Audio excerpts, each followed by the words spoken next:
a trust that the bike won't burn down while I'm riding it or while I park it. Hey guys, welcome to Green Ride. I recently had a test ride with Ola S1 Pro. There are a lot of advantages and disadvantages with the Ola S1 Pro, and hence we have curated this timeline that you can find in the video that you can use. So the booking of the test ride was itself pretty comfortable. It was a door delivery. I took my Ola app and I booked a test ride, and then I had a person from Ola who brought the bike to my place for the test ride. Interesting, right? It was glossy black and it was very beautiful and it looked so premium. But I never thought that my impression on that would change while I read it. I'll talk about that at the end of the video. Now the first thing that catches your eye is the headlight. It's not as bright as you would expect, but it does pretty good for the cities. The bike looks pretty broad and the seats look very comfortable. Now as you walk across and notice rest of the details of the bike, it feels pretty unique. For example, the footrest of the bike, it fits in nicely inside the body of the bike and you have to pull it out while there is a pillion rider in the bike, which was a pretty good touch, I felt. Now as you sit on the bike and start to ride it, you will realize that you don't need to have a key. You can unlock the bike from your Ola app from your phone, or you can enter the passcode on the bike to unlock it, which is a pretty cool thing, right? I mean, who wants to carry keys in these days?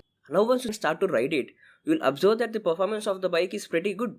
It makes very minimal noise and the pickup and the braking is impressive for this price range. However, the buttons on the bike handle, as you drive, you will notice that it's all the rubbery buttons. It's not the plastic traditional switches that you find in the bikes, which is a pretty uncomfortable thing while you ride because it takes some time or a learning curve for you to get used to these rubbery buttons. And there were a lot of buttons. I personally felt it's not as comfortable to ride the bike while remembering the buttons or the plastic buttons, but you might end up liking it once you get used to it. Now the next most thing that catches your eye is the dashboard. Now this bike has got the biggest dashboard in any of the electric bikes that you can find. The very broad, beautiful dashboard that you can find on this bike has a lot of functions that you won't even believe. And the graphics in the dashboard, I loved it. Like personally, I have an ather colors and the interface of my bike dashboard is pretty simple and pretty basic. While for Ola, it has got this lot of colors, lot of interactions that you have with the dashboard, a lot of features on the dashboard, which you wanna sit and explore one day. The best thing that I love about the dashboard of Ola is the navigation. It tells a lot about the traffic information where you wanna go. It points out the location where there is traffic and where is no traffic, like as simple as the Google Maps, It shows a red bar when there is traffic and blue bar when there is no traffic. That is pretty basic for these days, I believe. In comparison, the straight competitor ather, it doesn't show the traffic details, which is one problem with the bike. But anyway, now this maps on the Ola is pretty interesting because you can interact with the map the same way as you do on your smartphone. That's a pretty good touch. Now coming to the next beautiful thing of the bike is the boot space. Would you imagine a scooty with a boot space of this much size? You can completely fit in 2 full-size helmets into the boot space. I loved it. Like, if you ever ride a pillion rider, you can understand that if there is a boot space with only single helmet space, second person is supposed to carry the helmet. Now with this bike, that problem is solved.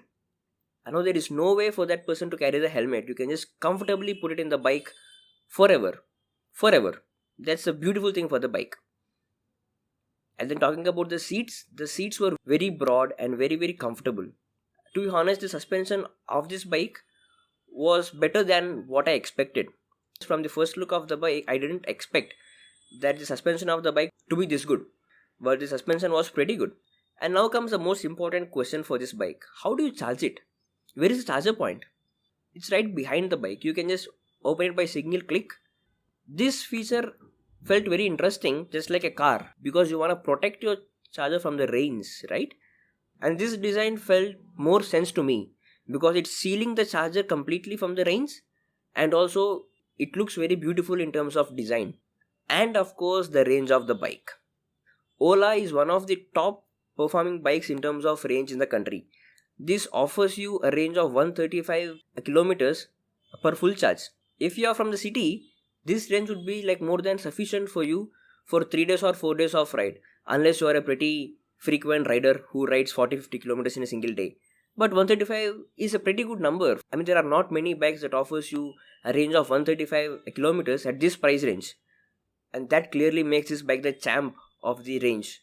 Now we are done with the pros and the best things about the bike. Let's talk about the bad things about the bike.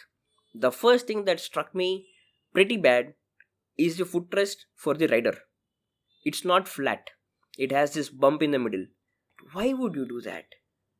The footrest for a scooty is supposed to be a place where everyone would want to put some luggage, his bag, his carriage, or whatever luggage you want to carry. Being it this way with the bump, now I can't place any stuff on the bike. I can either hang it or I can carry it on the back. This is one that I felt very bad about. Second disadvantage is the dashboard. I mean, the dashboard interface is beautiful, it's very interactive, it's responsive, the screen size is amazing, the colors are beautiful, but there are a lot of information for you to consume from the dashboard. A lot of information. It feels too much for a first time user to see this much information on a dashboard that you ride. I felt probably a bit lesser information on the bike would have been enough, and of course the rest of the details you can anyway put it on the mobile app. This was one disadvantage that I personally felt. Third point is the rubbery buttons, and there were a lot of rubbery buttons on the bike. This felt very uncomfortable for a rider because now I have to train my body about these rubbery switches instead of the knobs that we have on the traditional bikes, which meant I have to have some learning curve. I have to get used to these buttons on the bike. And the next thing is too much of software dependence. I don't have a key to unlock the bike. I mean, this sounds cool that I can unlock the bike from my phone app or from a passcode, but what if there is a software bug that won't let me to unlock my bike? Or what if it's raining and the screen is not working on the bike? And what if there is no internet to unlock the bike? And what if something goes wrong with the software completely? So this felt a lot of software dependence for the bike. I thought probably some level of manual control, some level of traditional control on the bike I could have felt a bit better. If it works fine, it's okay. And the next thing is the lack of the fast charging infrastructure. There are no fast charging networks for Ola in the country yet. They promised the hypercharger network by 2022 April, but it didn't happen yet. So you are mostly dependent on the charger that you get with your bike to charge in your home. Biggest problem that I found with the bike is a trust factor. A trust that the bike won't burn down while I'm riding it or while I park it.